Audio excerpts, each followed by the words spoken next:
है कि तेरे पास हेडफोन है? देऊ का अरे मैं क्लियर करके दूंगा तेरे को वॉइस. बड्स देऊ का? बघा नॉरफिनेफ्रिन आता कशावर ॲक्ट करतं अल्फा 1 अल्फा 2 आणि फक्त बीटा 1वर. आता अल्फा 1वर ॲक्ट केल्यावर काय होईल वेझो कन्स्ट्रिक्शन त्यामुळं बी पी राईज होईल आणि बीटा 2वर ॲक्ट करत नाही म्हणून बी पी फॉल होईल का नाही.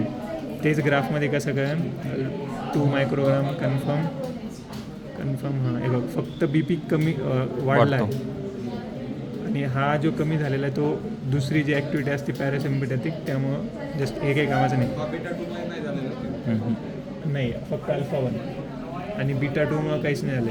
तर सेम मी जर याचा डोस वाढत घेत जातो आहे 6वर नेला